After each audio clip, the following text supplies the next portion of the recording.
Hey, welcome back. What you guys up to? Um, Welcome back to another Cleflin Nights episode. This is for the gaming that happened on August 15th, 27, and throughout the week.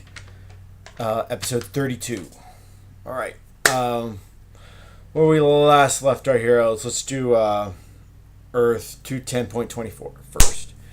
Yes, our main character, Ray, is he has just recruited Hank McCoy onto his merry band of on the board his lightning ship Serenity.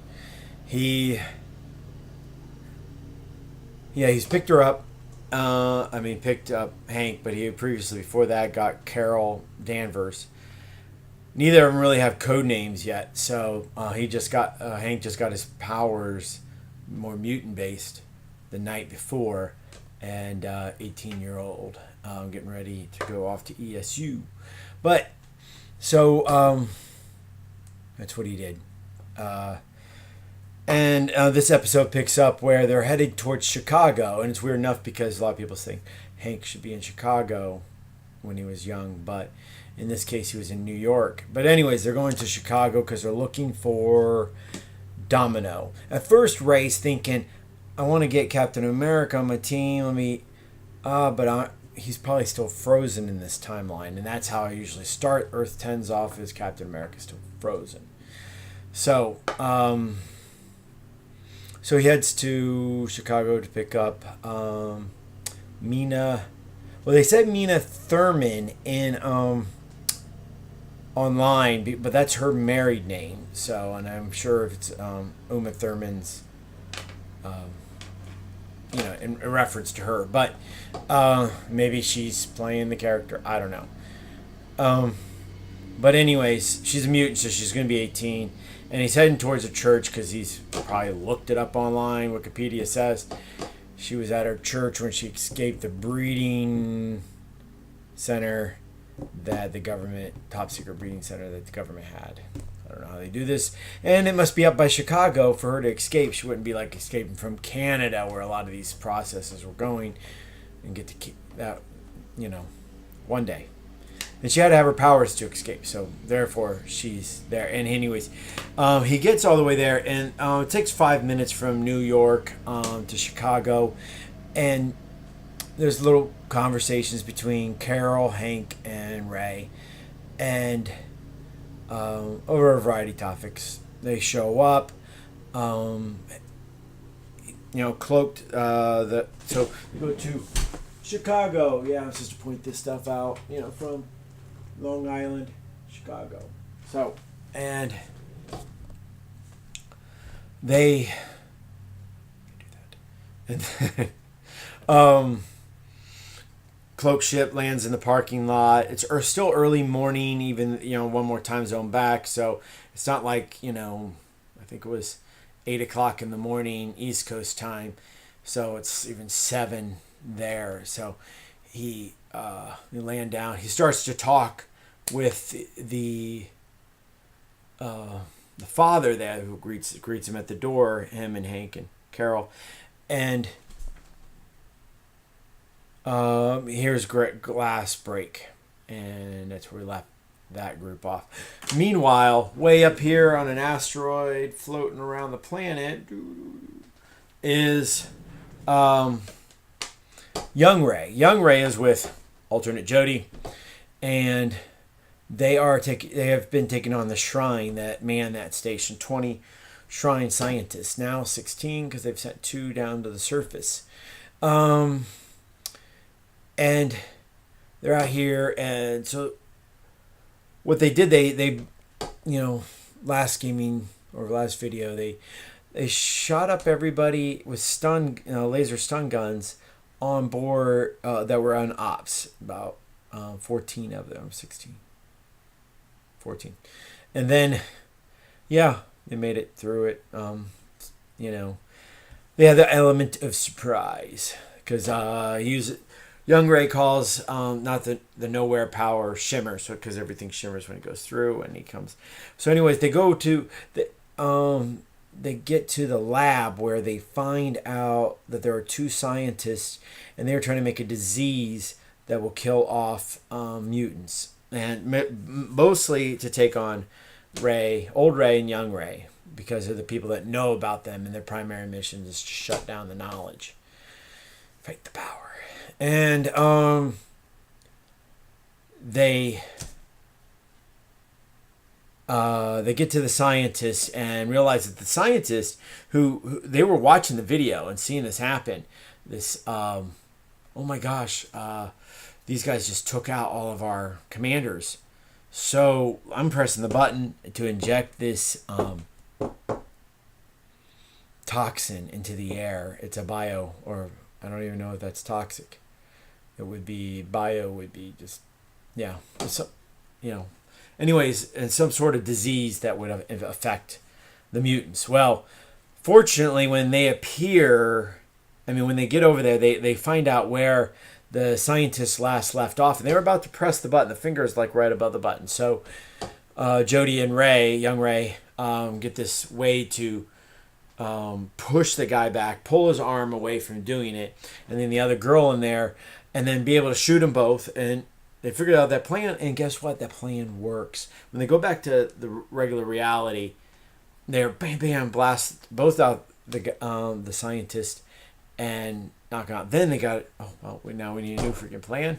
We got all these shrine. We want to take over the station, but the shrine station doesn't allow just anybody to take over it or give non-shrine complete control quickly. It has to make sure that there's nobody there first, or nobody that can control it. So the idea, Jodie says, okay, well, I know in the game they've used this before, is to take everybody and put them in the Fantasia device. Fantasia device is can cause an alternate reality, which would be the same effect as putting the shrine off-world or whatever. So they do this, and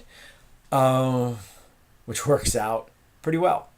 But it takes a lot of time because they have to do it in the regular reality. They can't go into the Shimmer world and where time is stopped because there's no people or no shrine. So they get hover platforms, gurneys we were calling them, and take two out of there, and then they got to go up to the ops and take them down in groups, get two more gurneys, fill up the elevator, bring them back down. The complexity of that.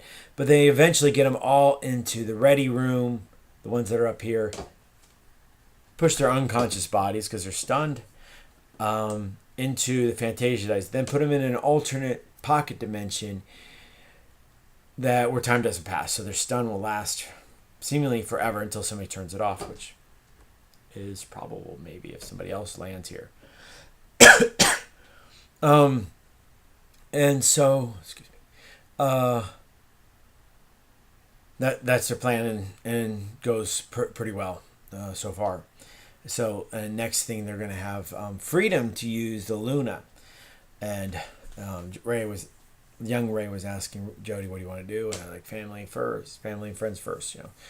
Maybe they'll contact all of their family and friends down on the surface and start either triggering powers or start getting things working so that long-term goals can start happening, like help out this world. Mutants just born overnight.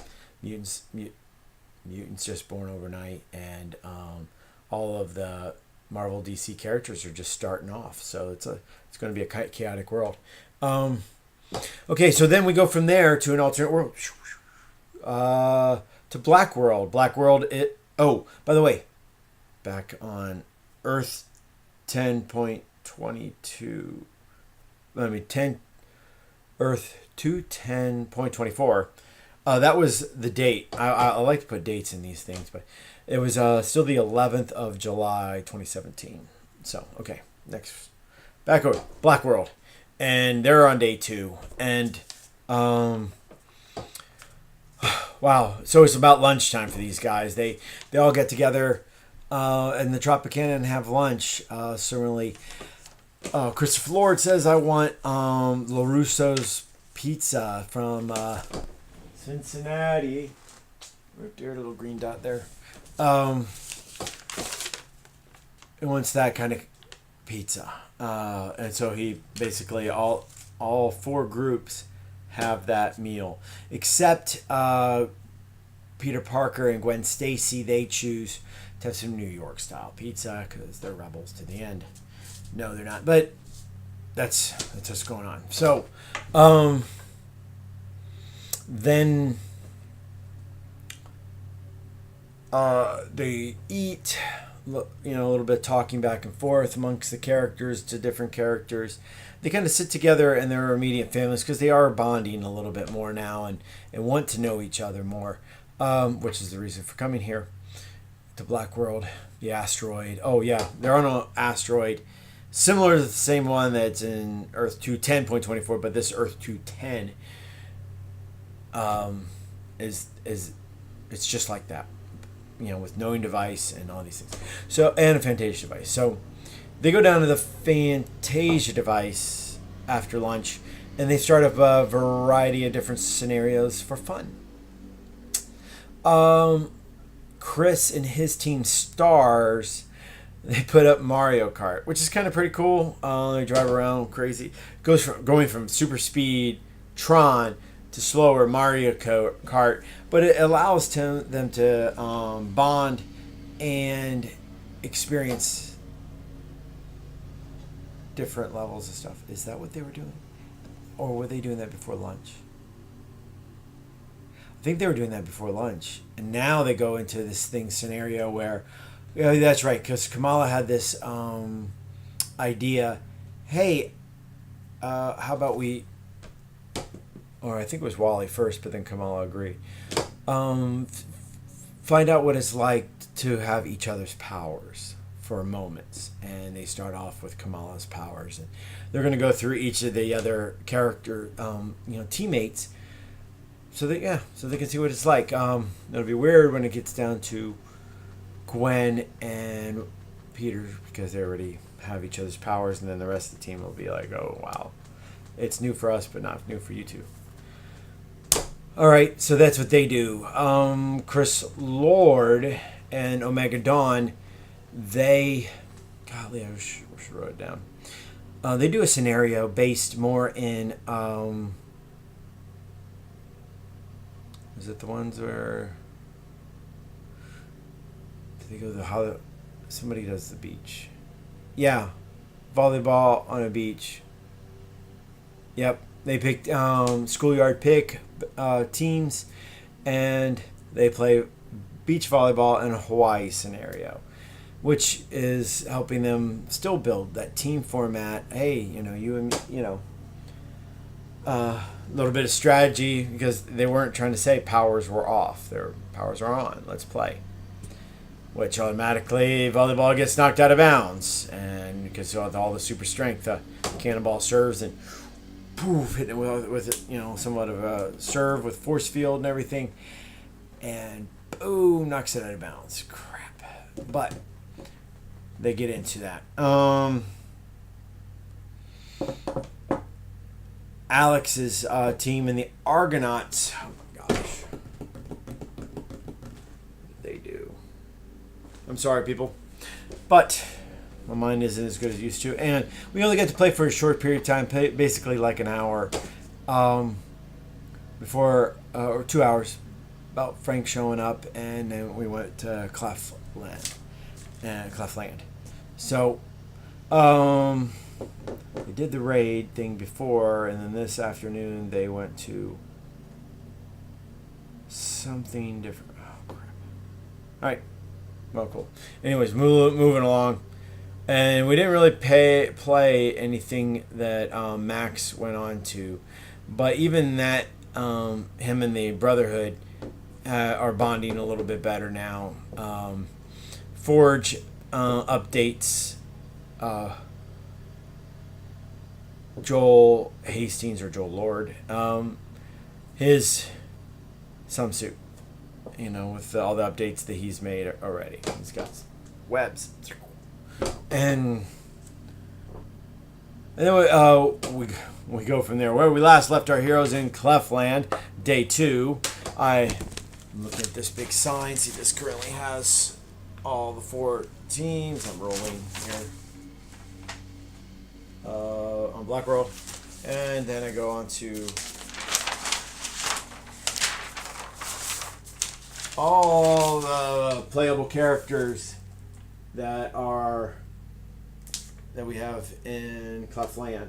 I don't know if it's centered, but I'm just doing this for fun. So I only get 5 views, so I can really match up to everybody.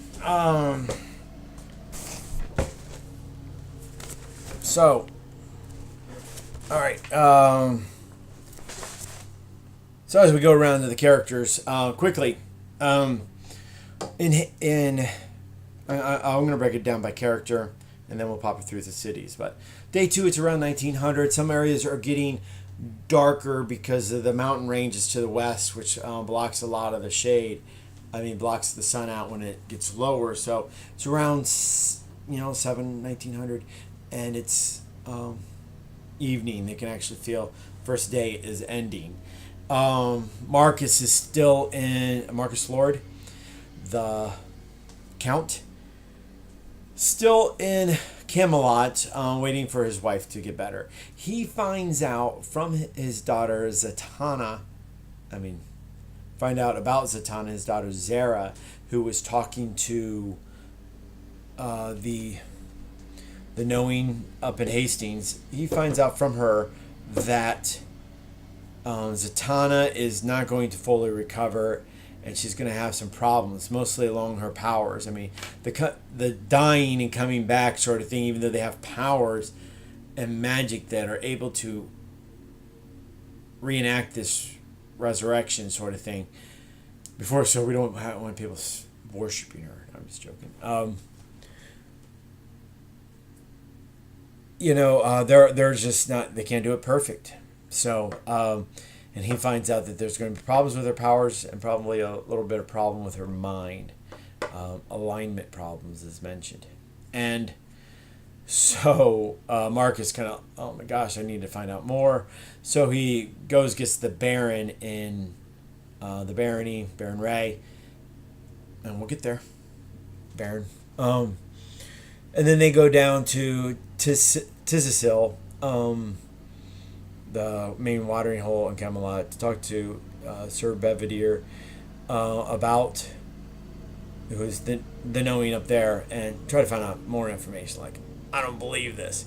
Basically, when an NPC is asking knowing questions, I'll handle NPC knowing stuff. But Joel from Earth 204, Clefland, is the normal knowing, and he'll answer the knowing's answers.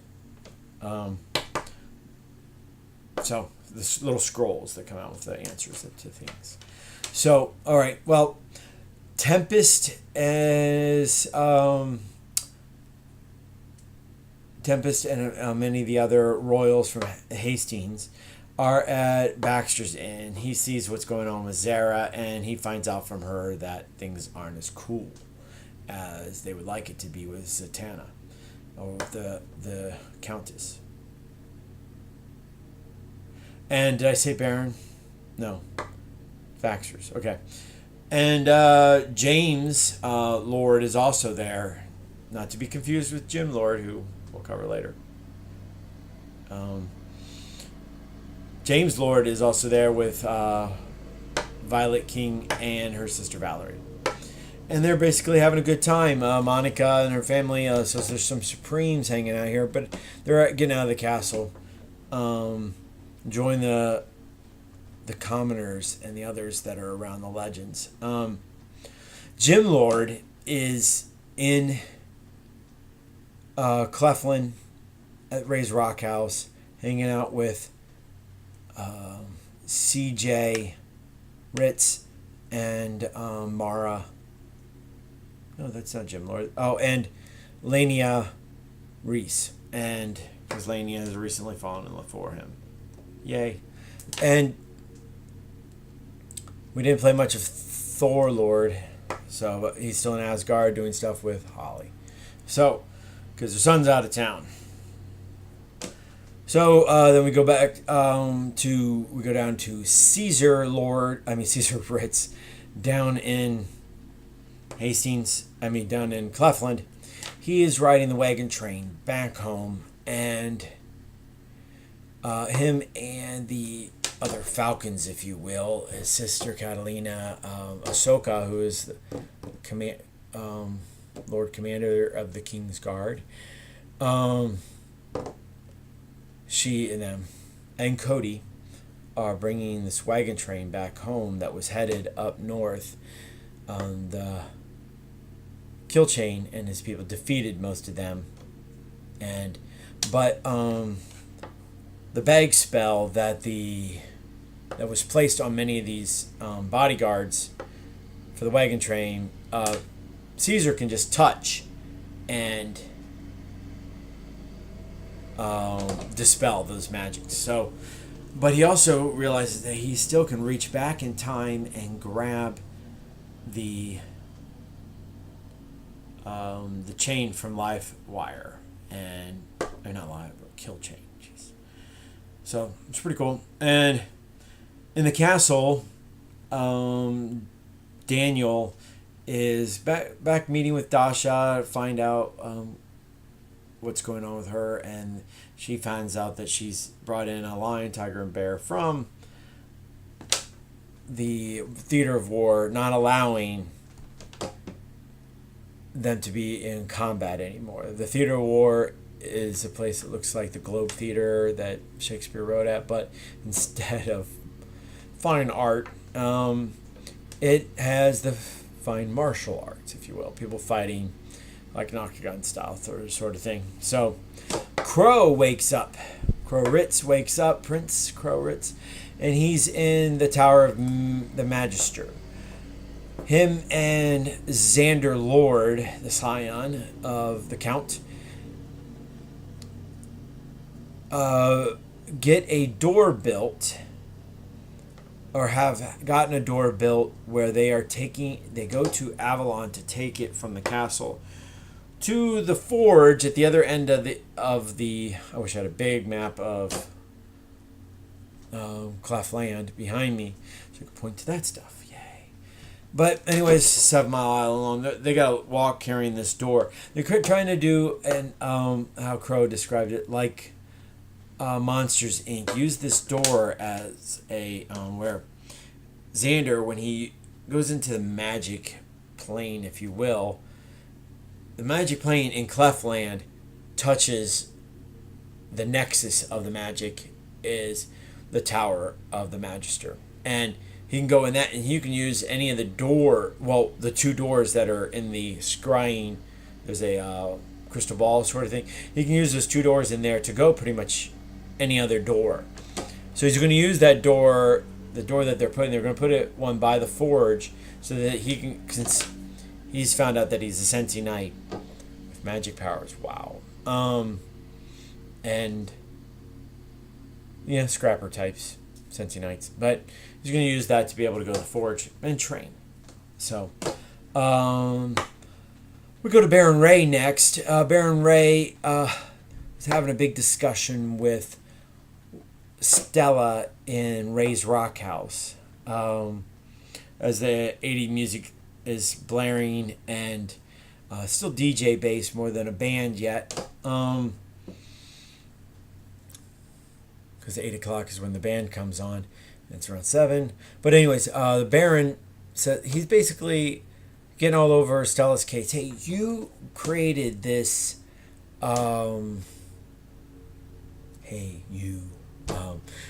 created this, you gave this deal to Andrew, allowing him to kill a dragon, but he used it irresponsibly, and it's your fault that all these people died. So I'm going to find out all these people's names, and I'm going to bring them to you. You know, and she's like, and of course Stella is almost like a force of nature. She doesn't have that connection to Earth, to life, as everybody else does. So, and she definitely would see it as more, he used it irresponsibly, not my fault. I gave him the power to destroy Zool. He used it as a fool. times. So,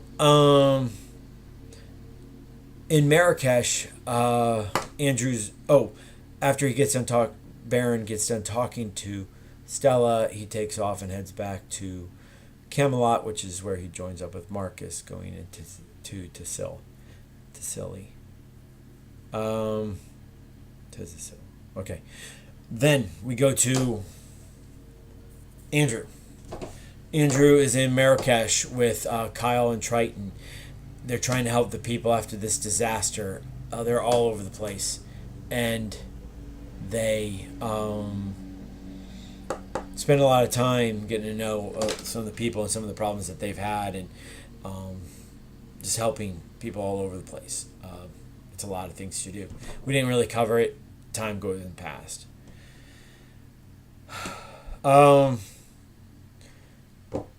In Avatalos, which is where most of the Prentice and Corsos were, Floki brings the rest of clan clones back to what do you call it?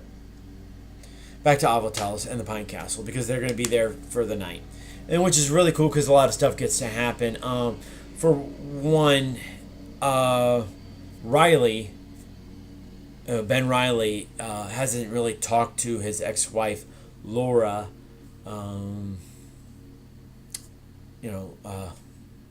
X-23, Claus, who's now Wolverine in the comics, but he was married to her years ago, but now he hasn't talked to her, and so he talks to her, and she does this "I forgive you" thing. But did she really mean it? Some people don't think so. And the Duke, for one, who knows emotions. But also, Ben Riley gets to talk to his kids. He's already talked to May, but he talks to his son Kit Riley, and Kit's like kind of blowing him off coldly. Hey, I'll talk to you later. You haven't talked to me since I was like 7. So,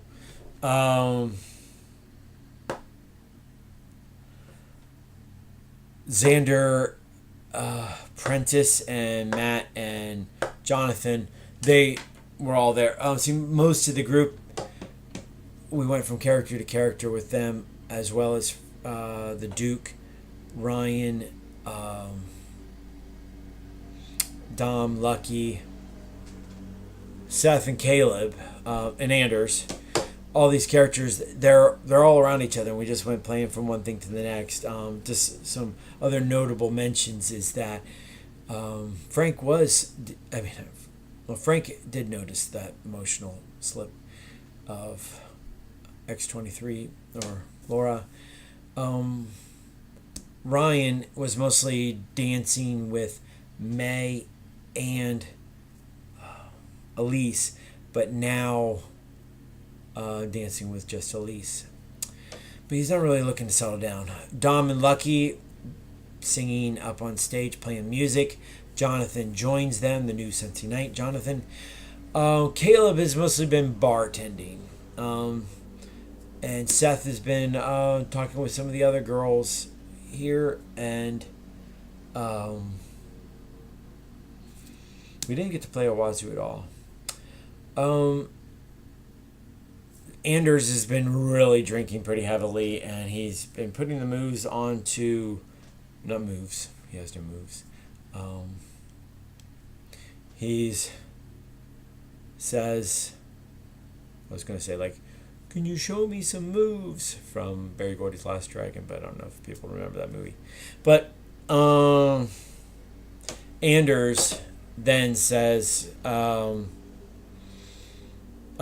May actually pulls him out and says, dance with me. So he's kind of been interested in May. This is an 18-year-old version of Alex, not like the other one. So Anders is interested in May.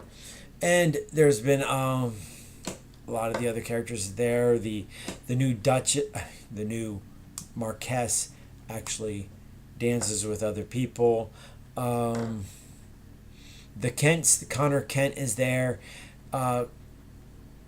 Connor and his Elvish Kent, Connor voices his opinion on a lot of the stupid stuff that has been going on by one of his best friends, Alex, who was the Marquis, and then his best friend's son.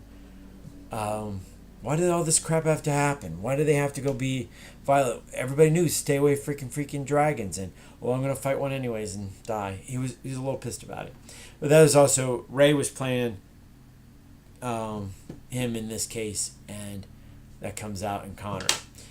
And there we go. Yeah, covered pretty much everything I can remember. I don't know what's gonna happen this week. Also this week, let's see, I wanted to start covering things that I did. I was able to watch this week the whole season. Defenders, loved it. Yeah, there's things I didn't like why this and why that. But mostly I liked it. The combat wasn't as good as some other combats I've seen, but there was some great combat in there. Defenders... Yeah, it was good. I watched all 8 hours. And it was just great seeing all the characters together. I really loved the flashback scenes going from one character to the next to the next. That's kind of how my game is. I'm gaming with one person. Okay, I go to you. I game with you a little bit. So it's like as if people were watching on TV. It'd be seeing a little bit of this person, a little bit of that, and we go around kind of like how I just gamed Cleft Land, and then when they're together, then we get to see all their points of view. So that was great in those last few episodes where we got to see more time together. And I hope they've all been approved for their next season. So I'm looking to see more crossover events, if not just Claire's crossovers. I want to see, and I want to see more Luke Cage and Iron Fist.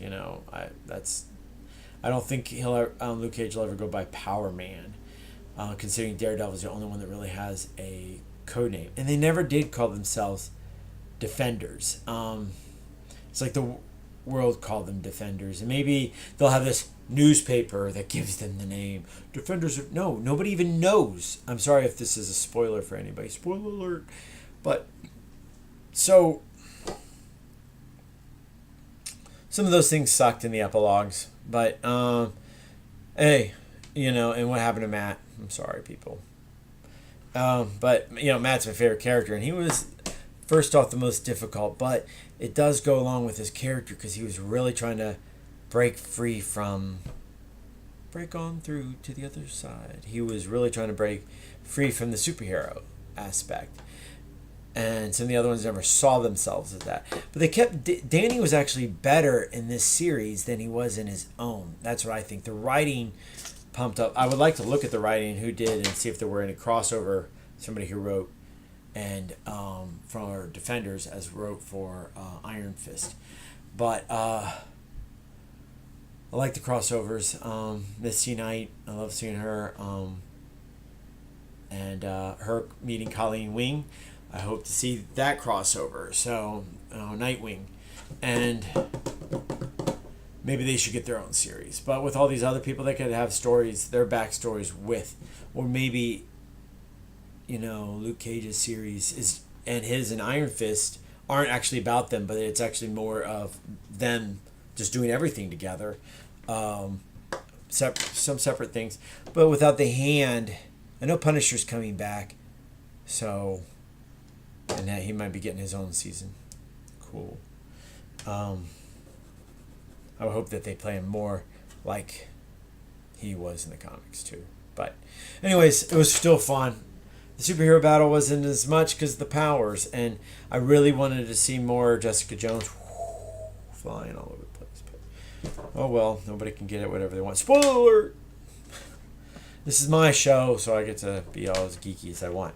Because we are comic geeks, and if we're not geeky, then what the heck? We're supposed to be all cool and stylish.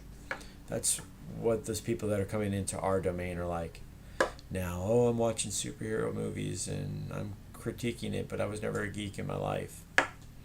So, anyways, Hey, if you like what I've got to say, leave a comment below, and especially hit like. Or if you got some questions, maybe I'll do an episode on a question. I would love to do more episodes. Just busy. And then subscribe, please, and stay tuned.